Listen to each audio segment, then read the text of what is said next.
Well, hello there, friends. Thanks for clicking on this video and joining in on what's going to be the conclusion of the synthetic propellant burn. But I'm going to start off with some filler material first, okay? A few days ago, I happened to come across a YouTube channel from a gentleman making some black powder. Hadn't had a whole lot of views at the time, but he was making his black powder with the screening method and looking at his burn after making the gunpowder. He's using dextrin, and he's trying to figure out how much dextrin to use or not to use, because he's leaving a lot of junk left behind. Now, for the benefit of those that are new to this channel, I stopped using dextrin a long time ago, just simply because in my flintlock I noticed that it was plugging up my touch hole all too frequently. So I quit using that, and that's at that point is when I went to the extra gram of sulfur, and I'm using the sulfur, not only adding to the burn, but also letting that act as the binder. Now, with that being stated, I've got about 2 pounds of this homemade gunpowder that I made with willow as the charcoal. Now, this willow, I can tell you, has dextrin in it.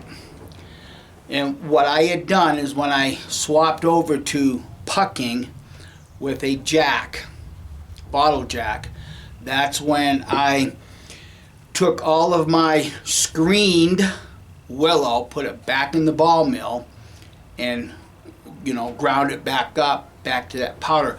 But at that time, what I also did is every 100 grams I added an extra gram of sulfur. So not only does this particular gunpowder have dextrin in it, but it's also got an extra gram of sulfur in it. So what I've done is I've got a board set up. I've got 40 grains of this gunpowder, and I will tell you this is screened more of a 2F than a 3F.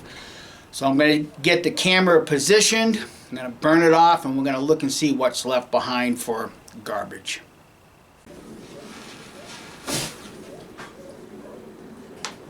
So there's the board.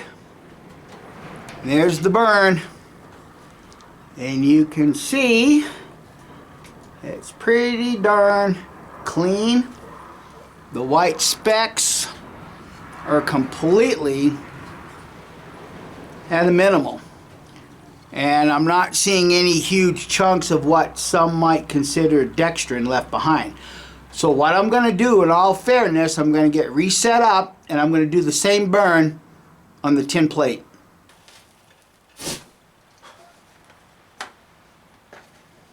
So there's the burn.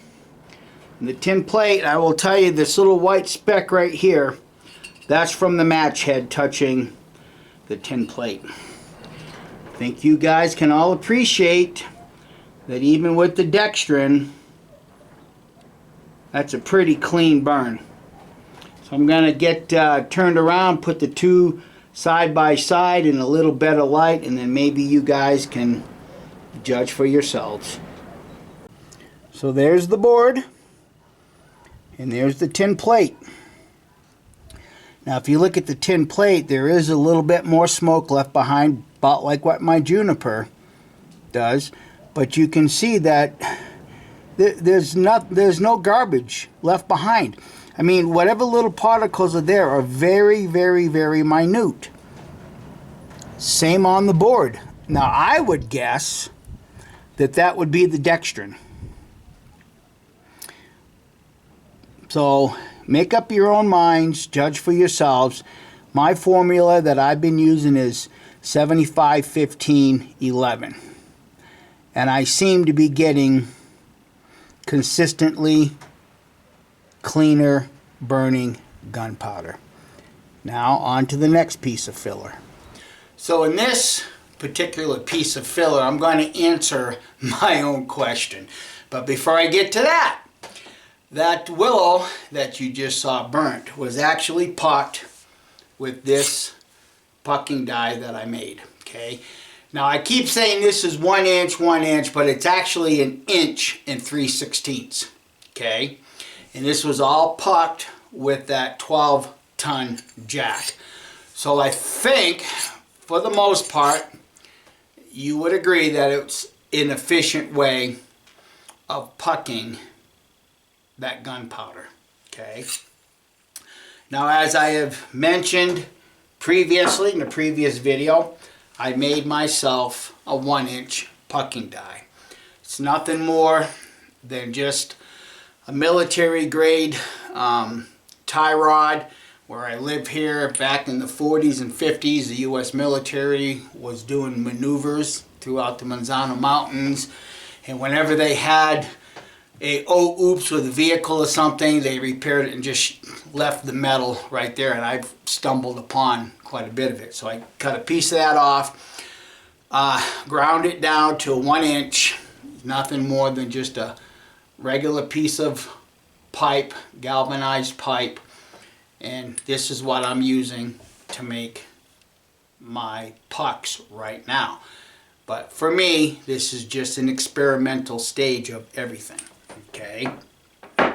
And as this discussion has been going on, I fully understand this is my 2 inch, but when you have a bottle jack that has a smaller piston pushing down on a 2 inch piece of metal, I can understand how you're not going to get consistent densities, because you're pushing a smaller diameter piston and you're trying to push a bigger diameter piston. So I understand that, but in the end the results will be seen through the chronograph.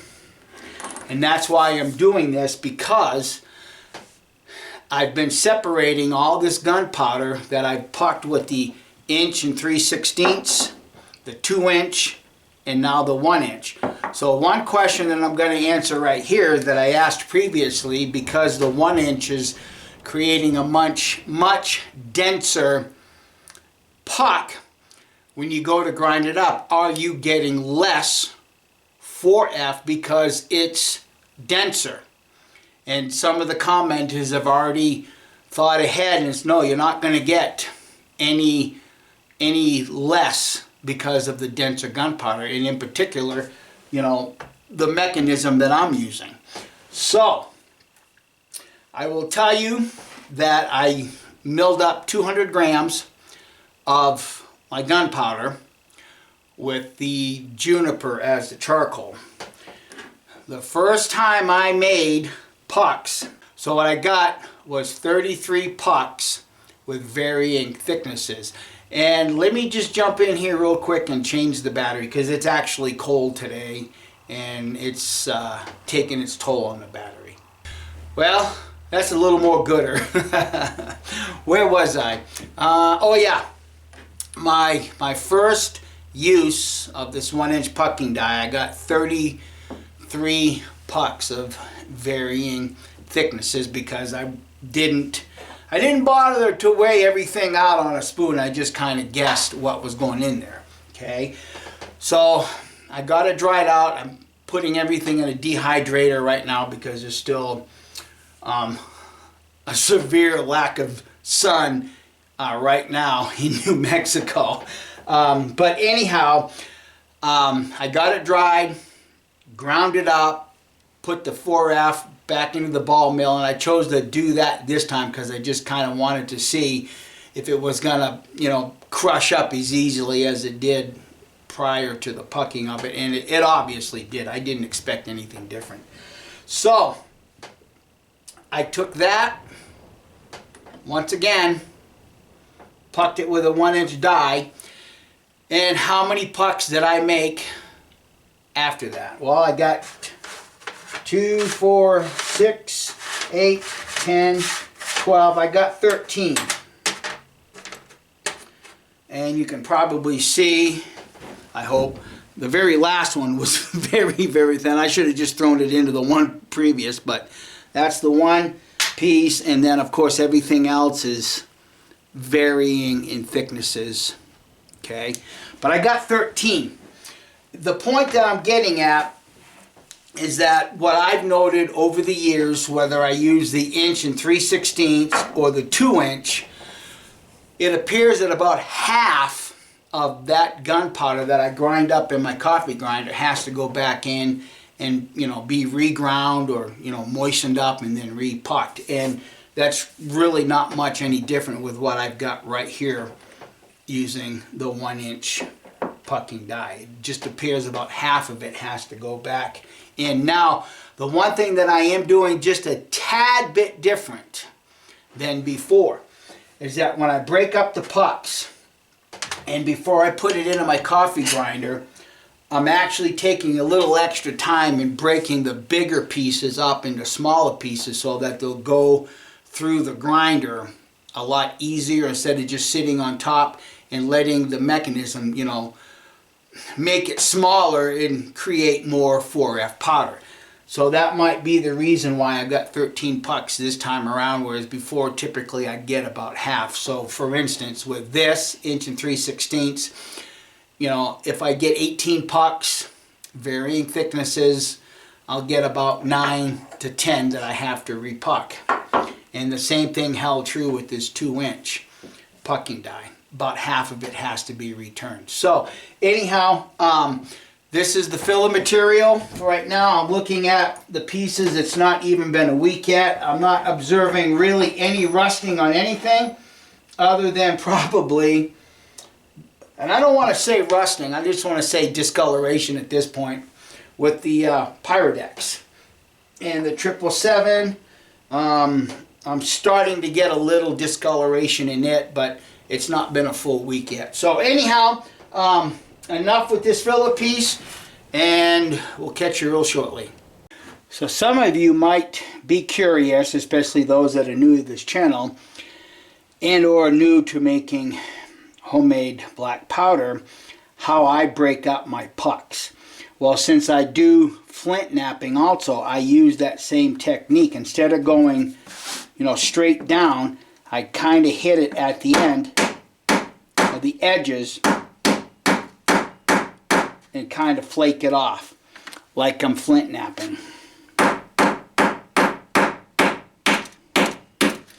And then you can see, I'm hoping that I'm creating a shelf right here. So all I got to do is turn it over and hit it at the angle, and that little shelf piece breaks off. Just like flint knapping. I don't hit it straight down until I get to the very end and I can't hold it with my fingers. But I attack it at an angle. And then I create a little shelf. I can turn it around and break them off. And this is why it's cold in my shop today. Okay, so as suspected, I have 5 more pucks to dehydrate and grind up. So just to reiterate, whether I use a 1-inch pucking die or a 2-inch pucking die or the 1 3/16, roughly half of what I grind up in my coffee grinder to size this, about half of it does return to be repucked. Once I get these ground up into 3F, I'm going to just stop the grind at that point and save whatever 4F I have, because what I want to do is I want to do another comparison burn between this that's been pucked with a 1-inch pucking die, and then I'm going to do a burn test with the 4F I have that I made out of the maple that was pucked with a 2-inch pucking die. So stay tuned for that. Okay, I finalized the grinding down of those 5 pucks, and I have that much 4F left. Okay, and this is all with the 1-inch pucking die. And obviously I can get couple more pucks out of this. But what I'm going to do is I'm going to burn that 4F alongside the maple that has the heavier charcoal. I don't know how well you guys can see. I don't have a bunch in it because I actually went through and, you know, ground that up some more. Okay, but we know that the specific gravity of the maple is the 0.63, and this is all, you know, 4F, maybe a little finer than 4F. And what I have here is what I've been saving over the course of time is some 4F that needs to be remilled, and this actually has more juniper right now than it does even the cedar stuff that I made with the 2-inch pucking die. But the point that I'm getting at is this stuff right here that was left over was what was left over from the 2-inch pucking die. So I'm going to do a burn test with these 3 powders. Okay, and I'm going to go with a 20 grain line in each of these powders. So let's see what happens. So here's the 4F that I just pucked and ground up with the 1-inch pucking die.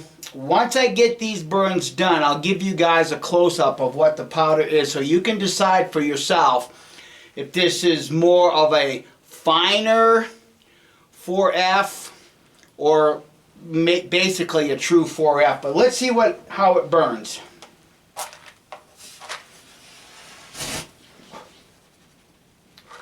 Give you guys a close-up. It's burnt pretty clean. Let me get reset up with the next gunpowder. Alright, this is the maple, there's the charcoal, and the 2-inch pucking die.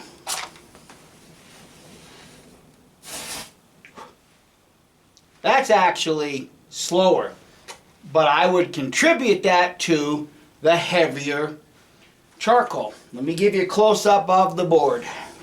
So there's the board, and I am sanding all of this off in between burns. I can see maybe what's a little bit more of the potassium nitrate, the little white chunks left behind, although they're very, very fine. I did not note that with the previous burn. So let me get this cleaned off and get reset up, and we'll do the final test. Okay, here's the final powder that's got more eastern red cedar in it than my juniper. So let's see how this 20 grains burns in a line.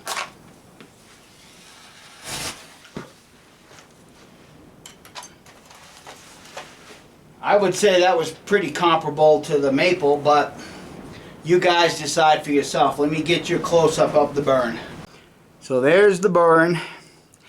I'm not seeing hardly anything left behind as far as particles. There are a little bit there, but it's extremely negligible from my perspective. So let me get these 3 powders once again put out in a straight line in the sunlight, and then you can kind of judge for yourself just how fine of a grind this powder actually was. Okay, you guys can judge for yourselves. This gunpowder right here is the gunpowder with the juniper as the charcoal, and this was pucked with the 1-inch pucking die. Okay. This right here was the maple gunpowder, and this was pucked with the 2-inch pucking die. And then this was the final burn, and this is pretty much a combination of the juniper and the eastern red cedar, but this is more eastern red cedar right now than it is juniper. But those are the grinds, so you guys can kind of judge for yourself. I would say that this is finer than 4F personally, but from my perspective, being at a few rendezvous over the years, somebody started marketing some 4F, what they used to call Gator 4F, which was about this fine. I don't have any of that left to compare it to, but just reflecting on, you know, the memory. of what they were trying to market as a much finer, hotter burning gunpowder. But I'm anxious to get the maple gunpowder down my gun barrel and shot, just simply because the common belief is we want a fast, hot burning gunpowder. But as test shows, with the much slower burning propellant such as the 777 or the Pyrodex, you actually get more pressures building up with a slower burning gunpowder or a propellant. So I'm anxious to get this in my gun and shoot across my chronograph to see if there's really going to be any increased pressure with the heavier, more dense charcoal than the lighter charcoals. But time will tell. Right now it's about 39 degrees. That's the high temperature for the day. It's real windy, so that'll have to come at a later date. So here's the gunpowder that I made with Juniper's the charcoal, the 1-inch pucking die. Much more dense gunpowder. Let's see how it works.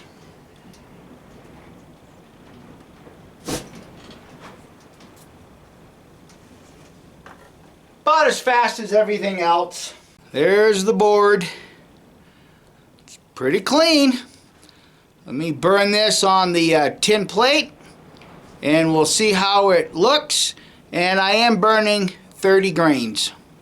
Same powder on the tin plate, 30 grains. So there's the tin plate. I don't know how well the camera's going to pick any of this up. I'll try to zoom in a little bit.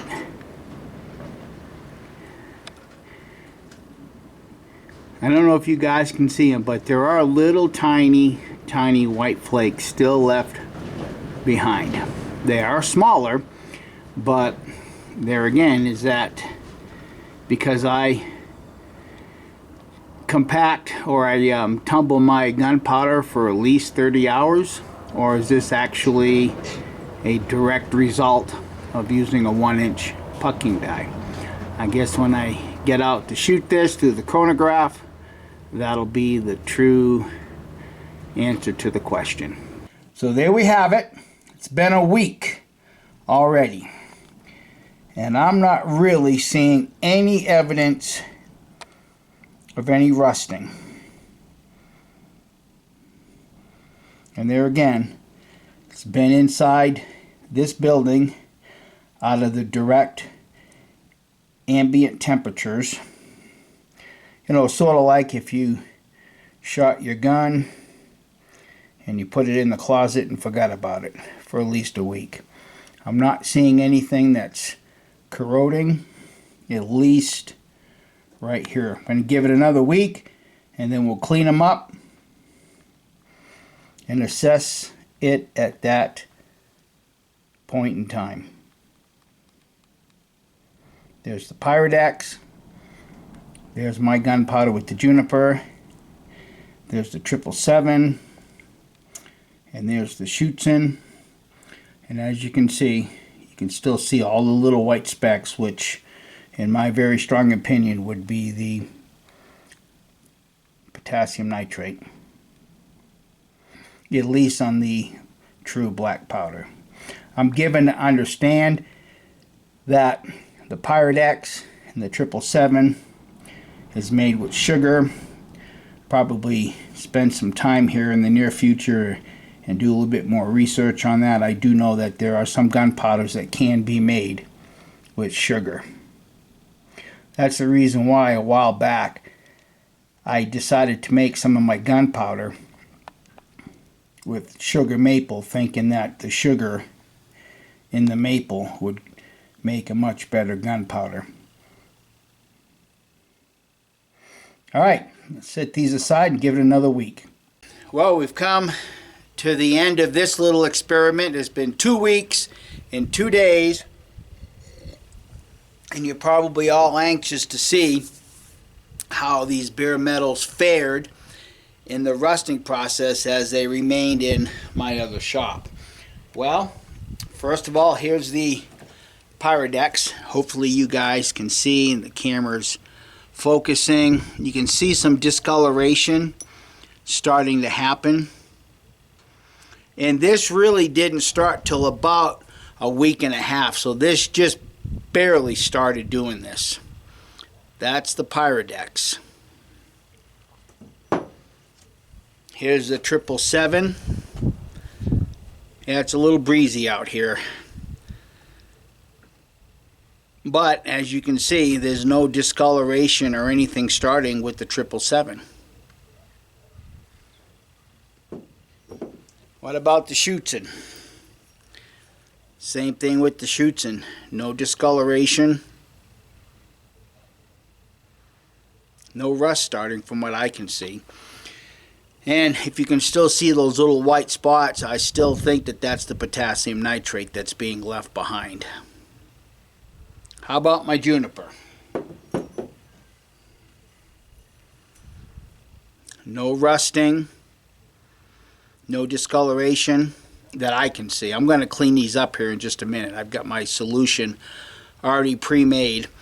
But now this is something else that I'm going to further test. If you kind of see there's some little bigger white chunks right here.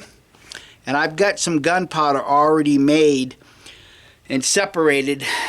I'm wondering if that's not the minerals in my water, because this particular Juniper was made with my groundwater. And this is another experiment that I'm going to turn around and do on these same pieces of metal once I get them cleaned. Burn some of that gunpowder to see if city water, my groundwater, or the distilled water really makes a difference. And looking at this right now, these little bigger chunks, I'm wondering if that's not the minerals left behind from my groundwater.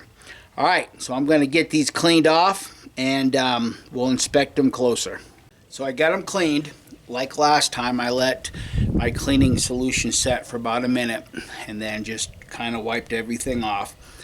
Here's the Pyrodex. Now, obviously I didn't put any of the cleaning solution where the P is, but you can look in the corners right here on that bare metal. You can still see some of that discoloration or rusting being left behind. I know the sun's reflecting really bad off of this, but hopefully you can see it as I turn it a little bit here and there. So that's the Pyrodex. Here's the 777, and it's real clean. There's no rusting at all that I can see starting on this. Let me move it around a little bit. So that's the 777. Same thing with the Schutzen. Real clean. This isn't gunmetal. This is just I-beam steel. What about my Juniper? I didn't clean up here because I didn't want to take the chance and wipe off the J, but that's my gunpowder made with Juniper as the charcoal. So what have I learned from this? Maybe I don't need to be so anal about cleaning my guns after I shoot them. Joke's on me, right guys? The joke's on me. But, you know, there again, I'm still an advocate of not using a detergent down your gun barrels to take that seasoning out. Obviously, none of us are going to leave our guns out in the inclement weather for any great length of time unless you happen to be hunting, and you know what little bit of surface rust starts at that point, it's not really going to harm the gun. It's when you leave them for a while without cleaning them. Over the years that I've been buckskinning, I've seen gun barrels that were pretty badly pitted and still shot just fine, but that's still not an excuse not to keep these guns clean. So anyhow, I'm gonna do my next test, burn some gunpowder with the 3 different types of water, and I hope you'll stick around for that. Thanks for watching this video, and I hope that you'll give it a thumbs up and be willing to share this with your bestest of buds. Bye.